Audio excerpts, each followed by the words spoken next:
front, motherfucker.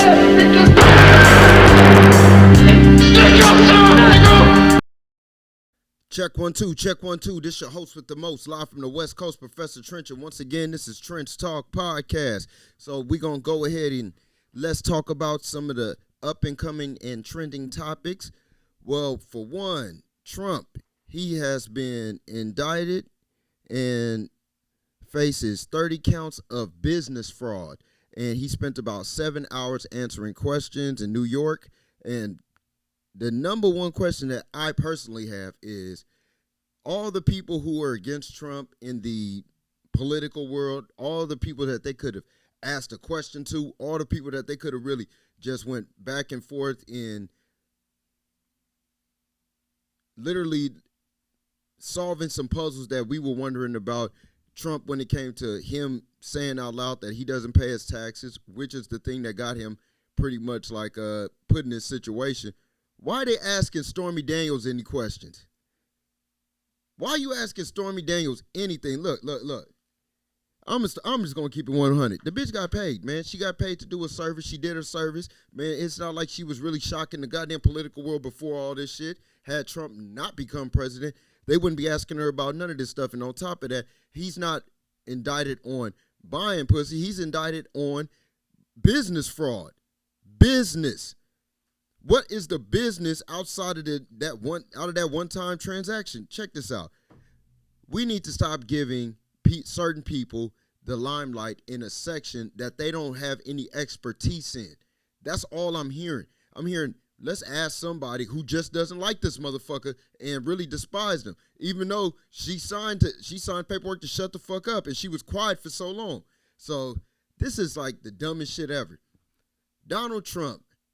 The business fraud came because, for one, he was doing the back and forth with the politicians as a multimillionaire. He was really just pointing in their face like, man, fuck y'all motherfuckers at the end of the day. And what happened? What did he do? He did the one thing that and I mean all black people know you're not supposed to do. And it's simple.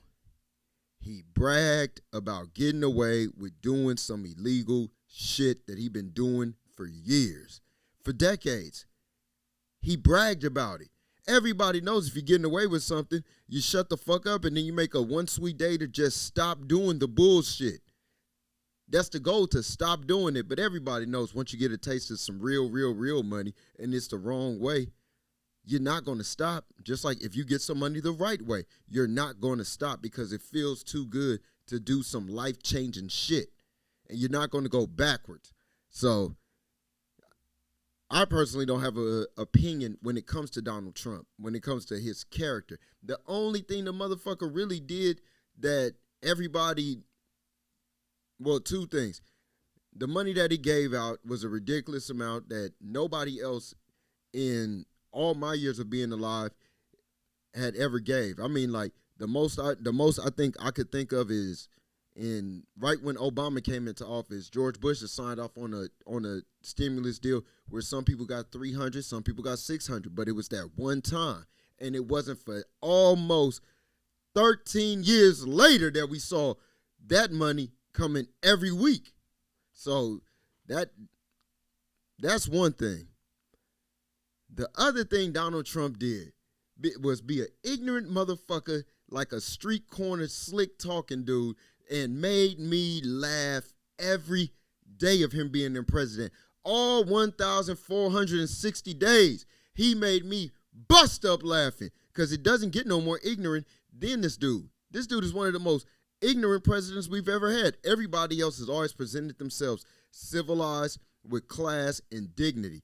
This dude, only thing he didn't do was show up with the bottle of 1/8 of Hennessy in the bottle, swinging that motherfucker and talking this shit. I mean, that's the only thing that he didn't do. So we're gonna, like I said, I have no opinion about him. So we're gonna move on to our next topic, which is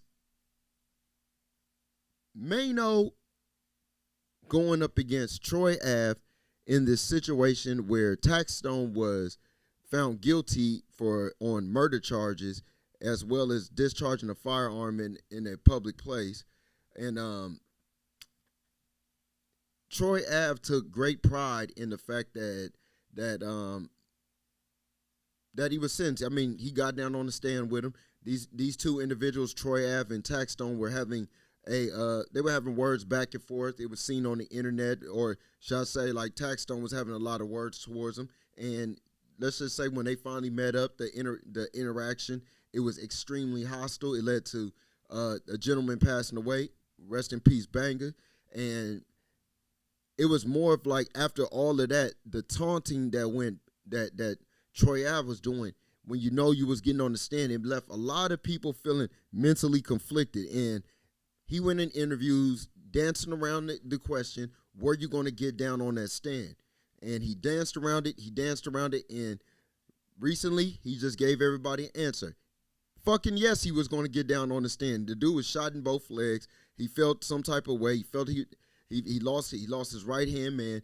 There's not too much, and then he came out with that album, with that campaign, "The Streets Is a Myth."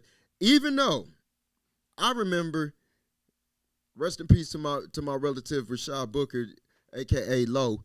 I remember being in his spot, the Good Hood Cafe, when Troy at first came out, seeing this dude on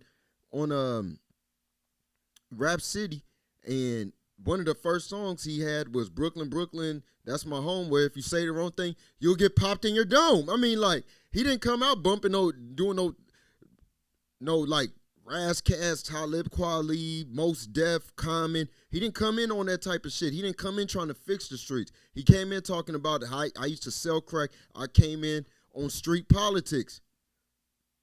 And then it got hella bad for him because right after that shooting, he got shot up in his car. I think that following Christmas, it was a very hellacious time for the gentleman, Troy Ave. And Marino, knowing this gentleman, knowing how he was carrying it before, attempted to humble him, being an older gentleman, telling a young dude instead of going upside his head, he went into the internet and showed a fake ass chain that this dude used to wear all the time. And was like, yo, just be humbled by that. That didn't humble Troy Ave at all. So with that back and forth, Wack100 got in and asked him a particular question about why are you doing all this? And which led to some choice words with Marino. Now, when the time came, these gentlemen had some words that it went, I think we should just go ahead and play it. So give me 2 seconds and let me find this clip. You's a bitch. Let's get to it. I don't want to do no talking. See the Fuck social media? Talking. Let's get to it. Fuck you doing a lot of family. Let's get to it. Hey, no, why you didn't have this energy when you broke it down? Let's get to it. Did you break it down? Let's get to it. No, did you break it fuck down? all the other shit. Fuck smile all for me on the side. Fuck smile all for me. Man, let me see the smile right here. Wow. So, with that being said,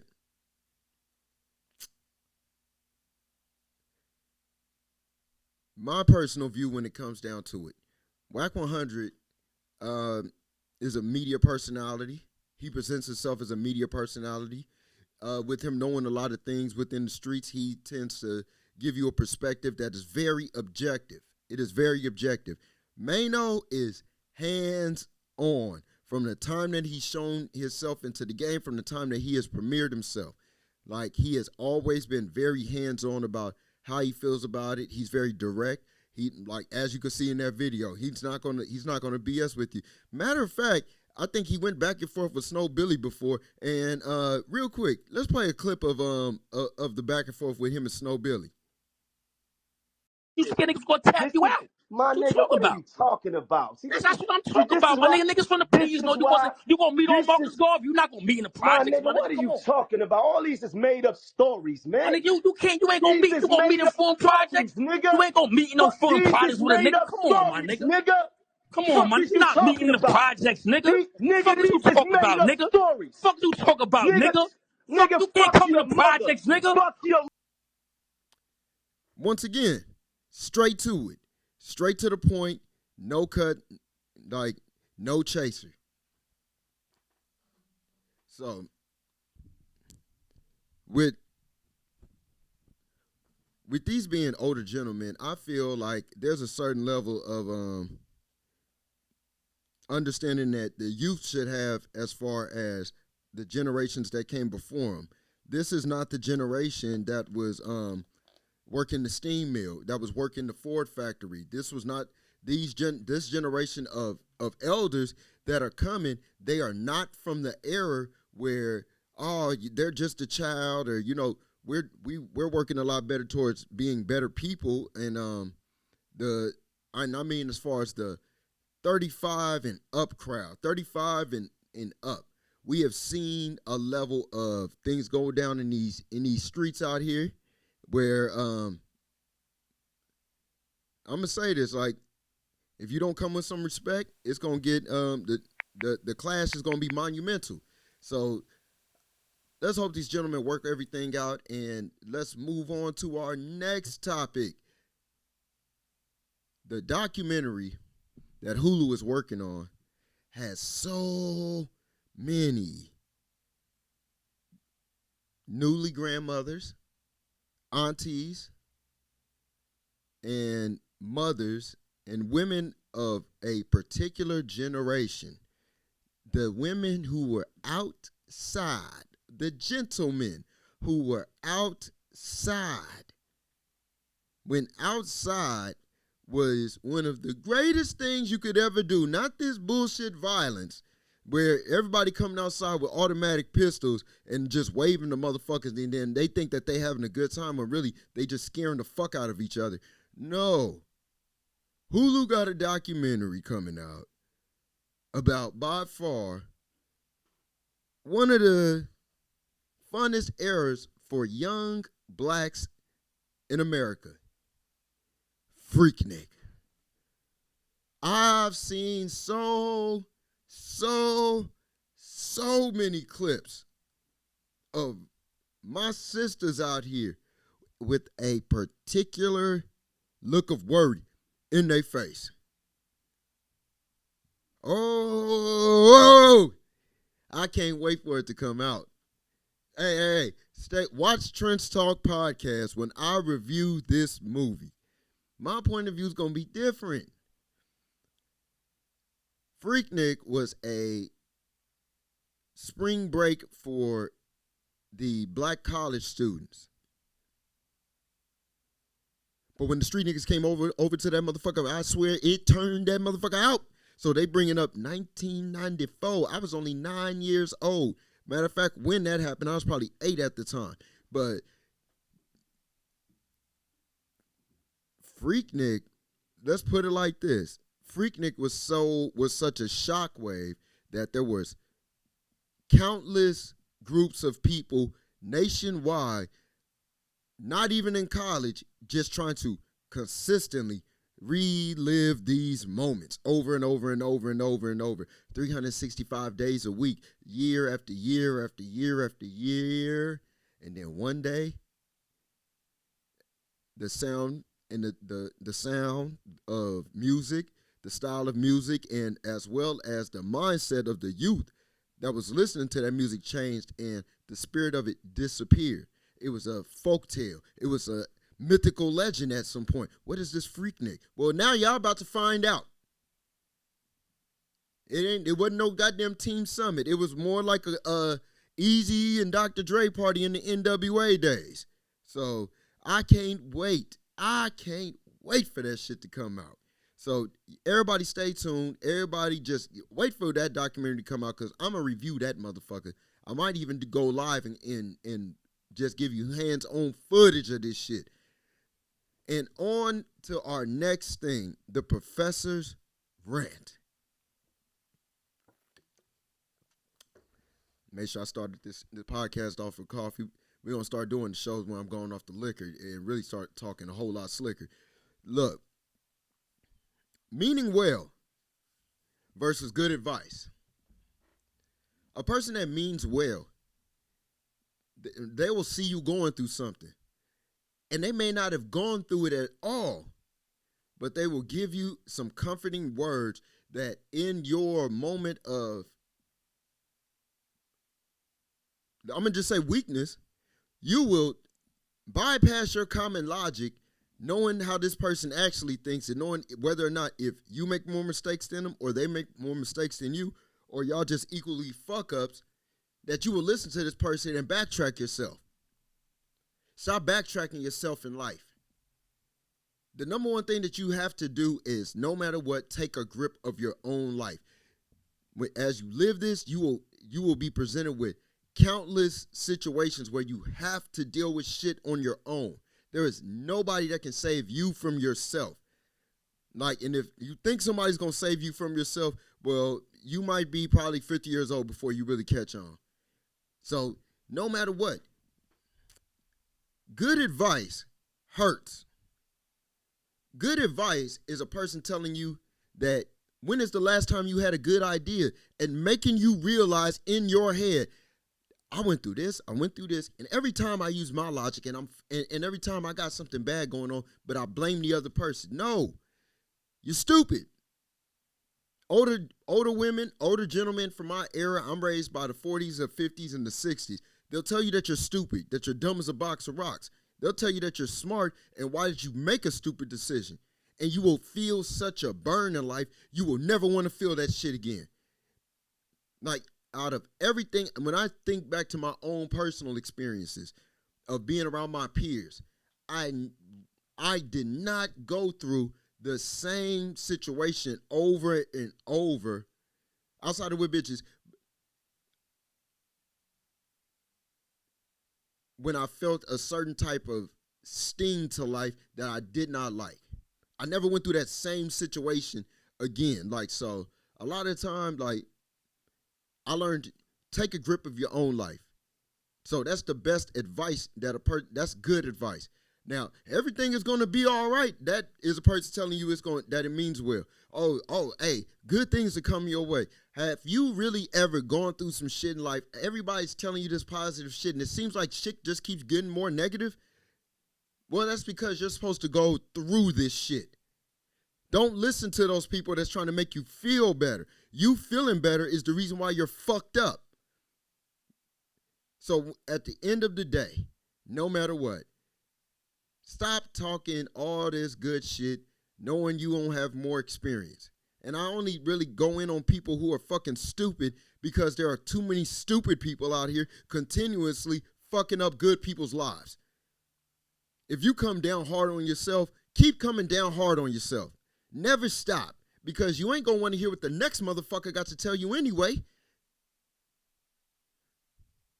And this next thing, this generation of rappers are not trying to be legends. They're coming in with one fucking mixtape and a bunch of goddamn comments with goats and legends and all that shit. Let me tell you something.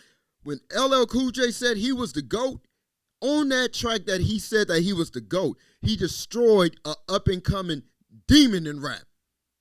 He destroyed his entire career with one verse and ended it. LL Cool J, nigga, greatest of all time, and broke the mic stand in half.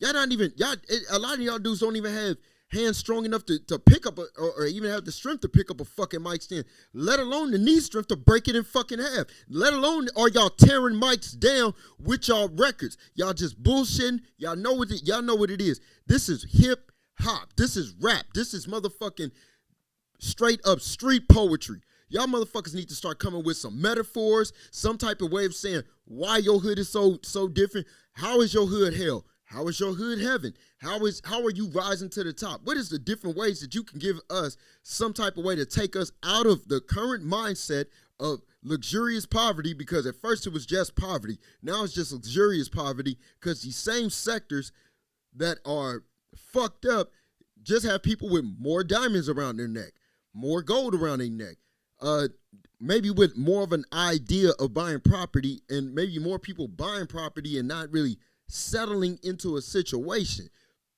These new age rappers, there's only a certain amount of rappers that's new that I really, really fuck with. And I'm going to say this is leading to a music review. The golden era of rap. I talked to my daughter. She don't know nothing about none of the golden era of rap because all these violent motherfuckers then came and made kids just say fuck rap.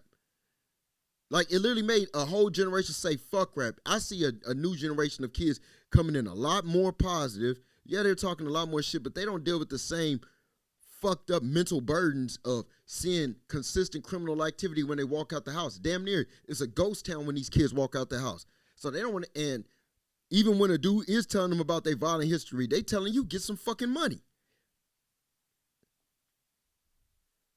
So the mentality that golden era hip hop brought, which was stay true, stay genuine, stay real, keep it 100, be authentic. They're not getting these lessons. And now a lot of these dudes that came in, shout out to NBA Youngboy for saying that he feeling like he fucked up a whole generation. I mean, like, well, now, I hate to say it, NBA Youngboy, the damage is done now, my nigga. These young dudes, they want to be like the criminal you.